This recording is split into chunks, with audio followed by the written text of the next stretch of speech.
great to be with you all today. For those I haven't had a chance to meet, I'm Sean McSpaden. I serve as a Principal Legislative IT Analyst with the Oregon Legislative Fiscal Office. This is my 27th year in Oregon state government.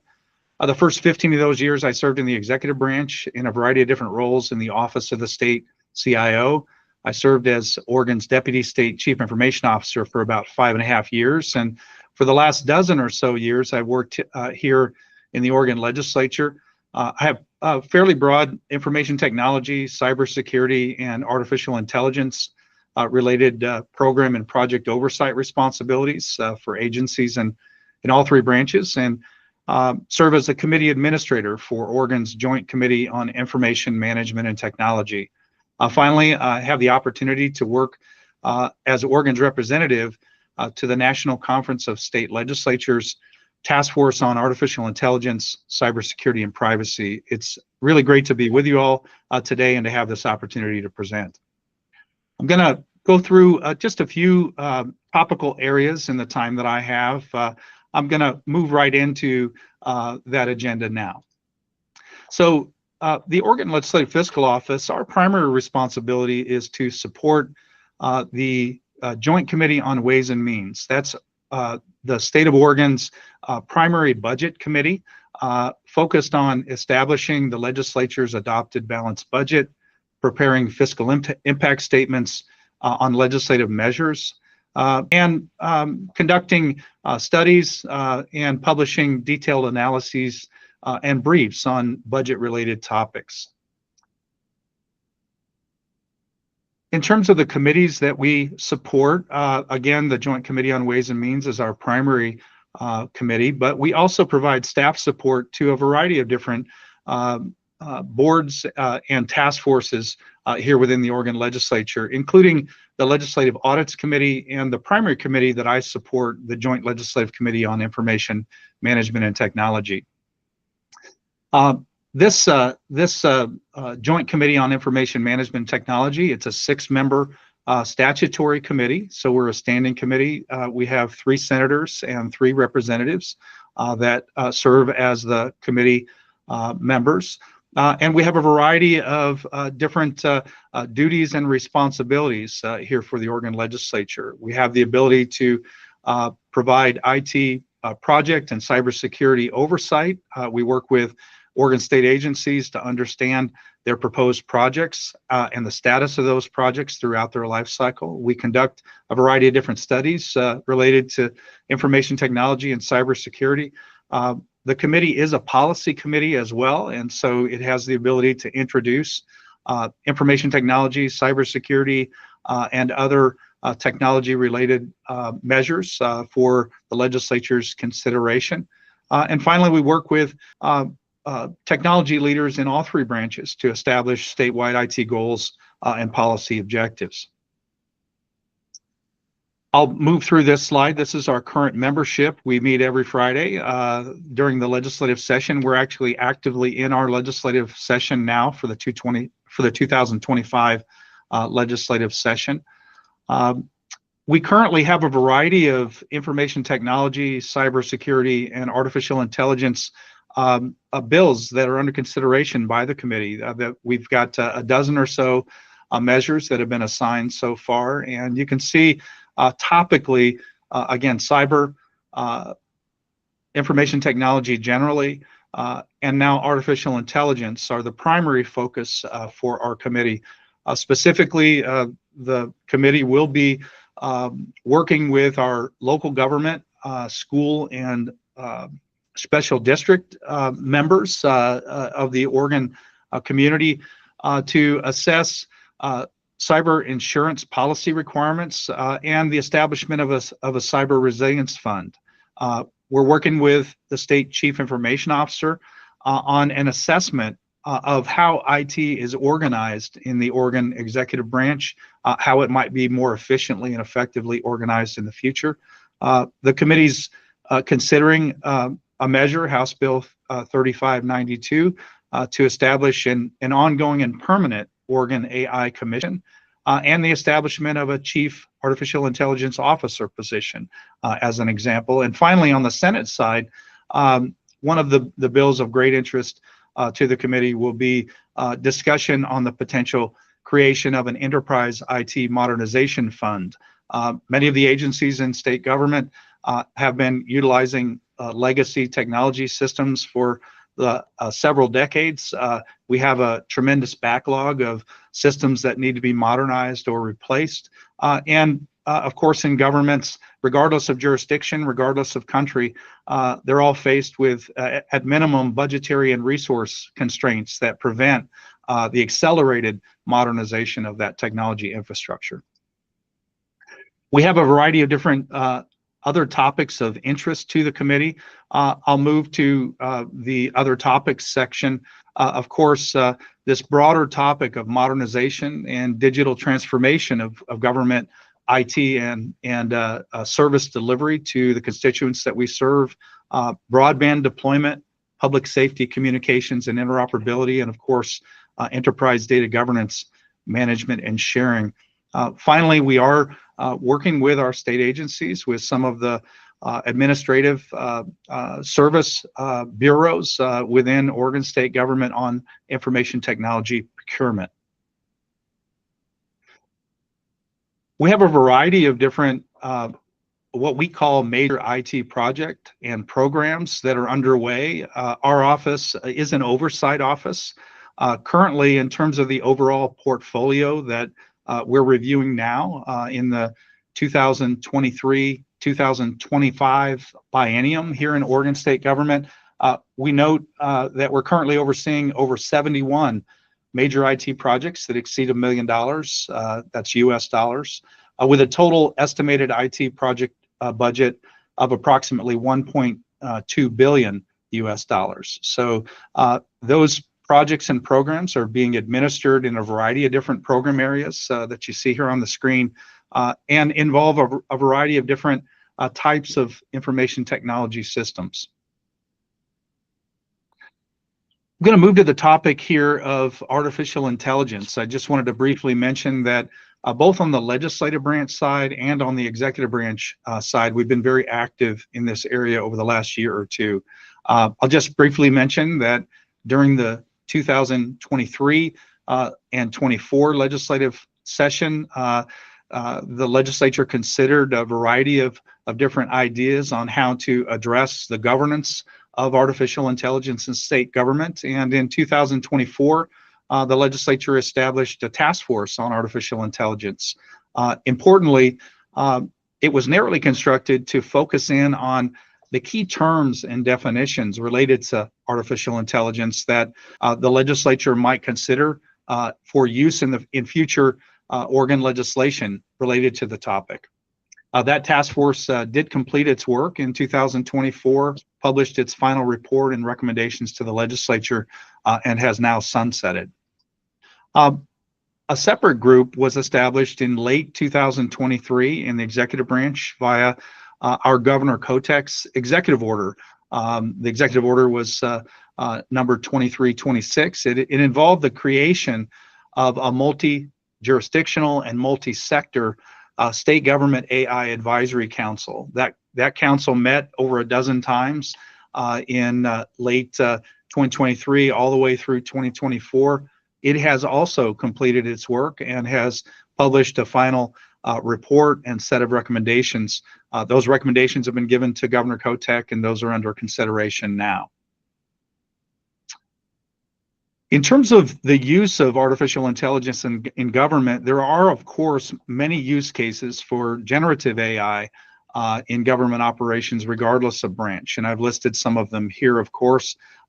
Most organizations are starting with those back office functions, those administrative functions, certainly are testing out the use of artificial intelligence and generative AI solutions in the IT organization itself.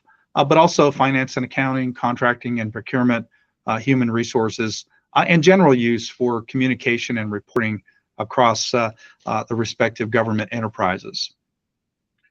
In terms of the legislature, at the federal level, we are aware of a variety of different use cases that are currently being tested out.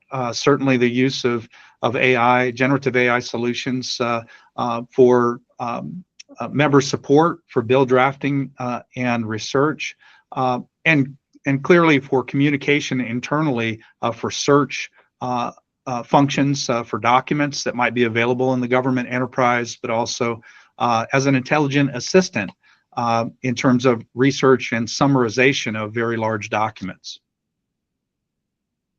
In Oregon government, we're still trying to get a handle on the artificial intelligence and generative AI use case inventory. Certainly, we're trying to emulate the activities of some other states that are farther ahead of us.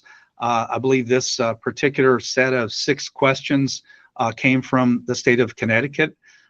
They have for a year or two collected and published an inventory of use cases within their respective state.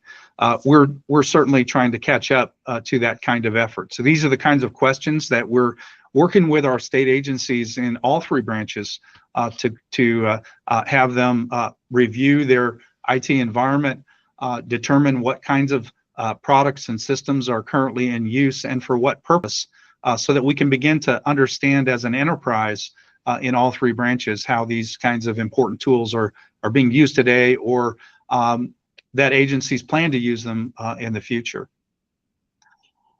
So we have been able to collect a preliminary inventory so far of about 35 products, and this is primarily in the Oregon executive branch. I've listed some of them here, but by capability, the predominant use of these AI and generative AI tools has been for documentation and for publishing. Certainly, research has been a key area of use, collaboration among constituents, among employees, but certainly being used as a tool to enhance personal productivity as well. Here on the second page, this completes the 35 or so listing or spreadsheet of the different products that are in use. Another key area that our IT organizations are beginning to utilize these tools for is code generation and testing. We've got a variety of IT organizations that are testing out a variety of different tools in that area. Data analysis is an emerging area of use. And then, of course, summarization, translation, natural language processing is a key area as well. In our legislative and judicial branches, they're understandably taking a cautious approach. They're certainly trying to monitor the executive branch AI use, policy development, and governance activities. Within most state governments here in the United States, the executive branch is the largest branch with the largest number of systems, employees, and budgets. And so, it's understandable that the other branches of government would take a wait-and-see approach to some extent, and to let the executive branch do some of the heavy lifting in this area. But certainly some of these tools are in use. You can see some listed here. A product called Listen Everywhere is used by our Oregon Legislature for meeting translation. It's been in use for a number of years. They are testing out Microsoft Copilot for generating correspondence, emails, and memos, and are leveraging artificial intelligence tools within a variety of different cybersecurity functions. On the judicial branch side, they've taken a great approach in establishing governance to begin with. They've established an AI committee to advise the Chief Justice on evaluation, implementation, and ethical use of AI within the Oregon judicial system. And, as I mentioned, they are proceeding cautiously, but do have a couple of products in use. Westlaw, they're utilizing that for natural language search capabilities, but they're taking care to ensure that their employees know that they have a responsibility. Whether you're using these kinds of tools for search, you're receiving results, or if you're using them for more sophisticated functions and capabilities, you as the professional employee have a responsibility to verify the sources and the search results, the end product, because you're responsible for that. And so they're taking great care in that area. They're also using tools like Microsoft Visual Studio Enterprise for software code testing purposes. In Oregon, we do have a number of constitutional offices that do operate within the executive branch in some areas, but do have great independence and autonomy in others. And so we have contacted those organizations as well to find out how they're using AI and Gen AI tools in their environment. Again, as we're early on this progression in Oregon state government, both of them are taking cautious approach. They have authorized from a limited basis the use of these kinds of tools for administrative and communication tasks. They're working to establish AI governance strategies and roadmaps within their organizations. But there are some tools that are currently in use. On the right side of the screen, the Oregon State Treasury, they're utilizing Canva and Microsoft Copilot Studio, again, for some of those common functions that the other branches are testing out these tools for as well. On the Secretary of State side, they are beginning to put a staff training program in place. Very important.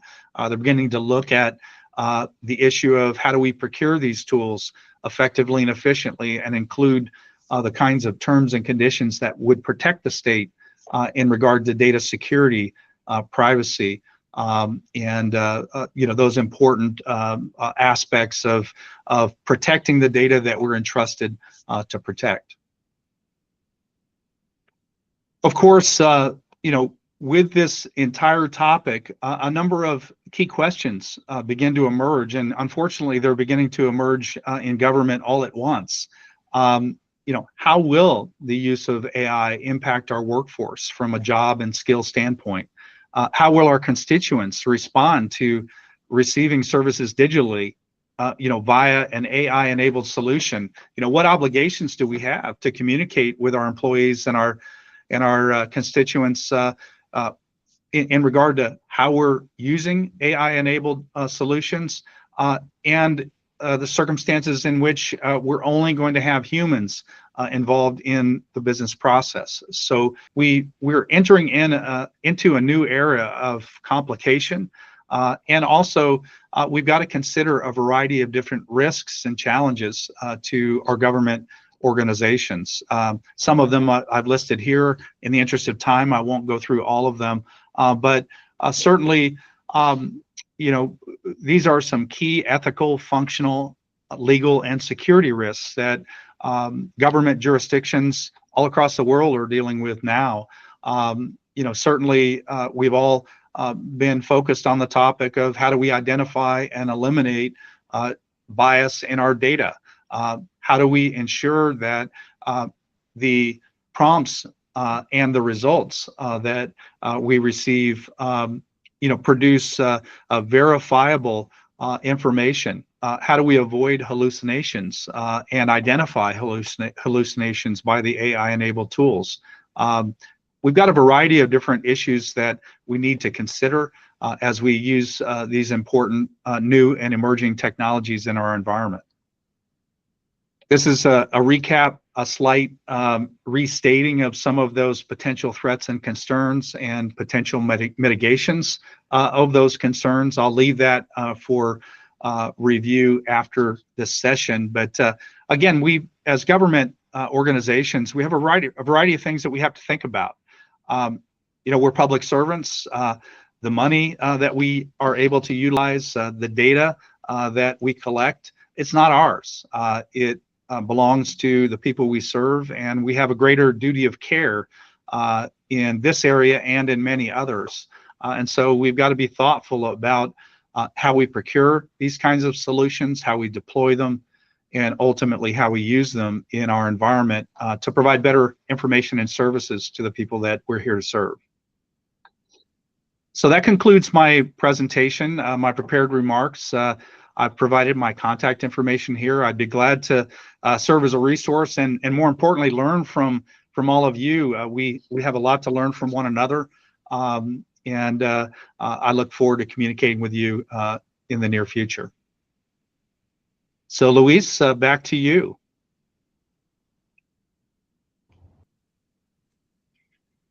All right, I'll jump in. I have a few questions for you. First of all, you mentioned that you are working with other states, and I've been looking at the approaches they're taking. I was wondering if you're looking at other parts of the world, in particular, I'm thinking about Europe, where they've been passing legislation to govern the use of AI. Have you been looking outside? Well, you know, Grant, that's a great question. I would say perhaps a bit myopically, I personally, for Oregon, have been most focused on that continuum of government from the federal government to the various states, and then looking at our local jurisdictions. In some cases, certainly when we think about the general issues, the general threats, the general concerns, of course, looking at how the EU and others are dealing with that issue, because it's so closely tied to data privacy. And of course, the Europeans and others have been far out ahead of the United States where data privacy is concerned. We do have a number of states here in America that have adopted either executive orders or, more importantly, by statute, privacy offices, strict privacy policies, those kinds of things. But for the most part, again, the Europeans are far out ahead on those concepts, because we have such a dispersion of authority here in the United States. Independent states, independent localities, and a federal government that has great difficulty having a common approach for the entire country. Along those lines, the one area I know that the EU has been concerned with is the provenance of the information that's been used in the language models, understanding where that information came from, and whether it's perhaps injecting bias. Have you created any policies relating to the provenance of the information feeding the language models? So in terms of enterprise data management, governance, and sharing generally, most states don't have the level of maturity that any of us would want to have at this point in time when we think about the use of AI and these questions that you just posed. But I would say we're all trying to leverage the great work that's been done over the last couple of decades in the area of geographic information, geospatial data sharing. When we think about locational data that is collected, managed, and shared by our state and local governments here in the United States, they have a level of maturity in the creation of metadata in regard to an understanding of the constraints of use of data that we collect, and really have quite a bit more maturity in this understanding of the importance of data provenance. Unfortunately, in most other areas of government, it's hit or miss. Certainly here in Oregon, that's the case. Unfortunately, we do not currently have an enterprise data inventory. We don't yet have, as Oregon is a decentralized state, we don't yet have a common approach across all of our various state agencies on this important issue. I've been talking to a number of people around the world on this topic, and there seems to be a mix in approach. One of the approaches is you put up the tightest guardrails possible and restrict everything as you understand, and then open up. Other people take a broader approach where they will tighten it up as they understand it better. The sense I'm getting is that Oregon's somewhere in the middle between that. I think we are.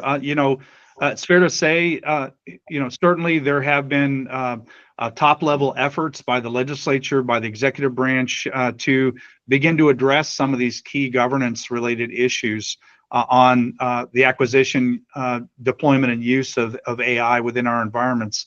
That said, the state of Oregon does not have a final published policy on the use of generative AI. within state government. That's an issue that's going to have to be dealt with.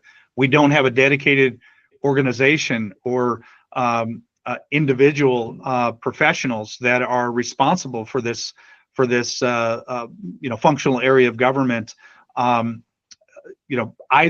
at the enterprise level or within our respective state agencies. So we've got a lot of work to do here in Oregon to level set, prepare for success, so to speak, in this area. Again, much more work to be done. You listed a lot of services that you're using or experimenting with. The one thing that I noticed about them is that they're all external services, where you're relying on the trust between you and those providers. How do you see that playing out over time? Do you think you'll be building in-house tools that provide those capabilities, or will you continue to rely on external services? And how will you govern who can and cannot provide such services? So I think, Grant, the first item we're trying to tackle is to get a fact base, right? I indicated that within the executive branch we have, and all the branches, we have this emerging inventory effort that's underway. We have somewhere between 80 and 100 agency boards and commissions in Oregon state government, and in the executive branch we've only collected but a handful of inventories so far. And so that would be one issue for us, is to understand the lay of the land, whether or not we have common use of tools for common purposes right now, whether we need to embark upon an internal development effort. But I think we're far too early, in our kind of continuum or life cycle on this issue to be thinking about custom development of systems, or even the establishment of small language models, so to speak, that our individual state agencies can utilize. I know we do have concern about, much like if you take the social media example, we do have concern about data leakage into these commercial solutions. When you think about the predominant generative AI tools that you hear about, the Google Gemini, the Microsoft Copilot, and ChatGPT, OpenAI, ChatGPT. When you think about using those services, you've got to take great care not to inadvertently upload sensitive data into those systems, because just like the embarrassing Facebook photos, once they're uploaded, they're in the wild forever. You really don't know what's going to happen with them, and so that's one issue. On the flip side, we want to make sure that in certain areas we have results returned that are specific to Oregon, that aren't genericized to a point where they really don't apply to the constituents that we serve. And so, we haven't yet reached that balance point, I think, or that level of sophistication, frankly, that would lead us in that direction. Not to say that it won't happen in the near future with some of our agencies, but I think writ large, we're still in that initial discovery phase. In my field, where I worry about bill drafting capabilities, the one thing that comes up all the time is client attorney privilege, and how you could inadvertently burst a bubble by sharing something with an AI tool that shouldn't be shared publicly, but in simply allowing it to interact with you, you've thus shared it. Do you have anything to say about how that might be preserved, or any guardrails you're putting in place for that? It's a great question. Again, as I mentioned on the slide that I presented for the legislative branch, they're still in the very early days. But that said, it is a live question for the Oregon Legislature, as we are in the process of replacing our bill drafting system. It's a mainframe-based bill drafting system. It's a legacy system that must be modernized. The project that's underway is called a document processing management system. for our Oregon legislature. It's been underway for a few years, should be completed in the next year or so, and it will replace the core functionality of bill drafting, but also publication of our Oregon revised statutes. As a committee administrator and legislative staff, professional legislative staff, your question is right on point, because one of the roles that we have is to develop staff measure summaries of introduced bills. We also work with legislative members and committees on and our legislative council, to your finer point, on drafting of legislative concepts, and we are prohibited from releasing that information to anyone other than the authorized parties, right? And so it's a discussion that's been had internally, but I don't yet believe we have a solution or kind of a path forward for that. But certainly staff have been alerted to the risks that are present if we don't take great care in terms of what we upload into these commercial systems. We're gonna run into trouble and certainly have some unintended consequences. The other one that I sometimes find myself wondering about is when it comes to law, understanding the nuances, the time-based nuances of law, and how do the language models understand what is effective at any point in time, or are they just smushing it together to create one homogeneous notion of law, even though it might be the law as it existed over 100 years and in all its variations?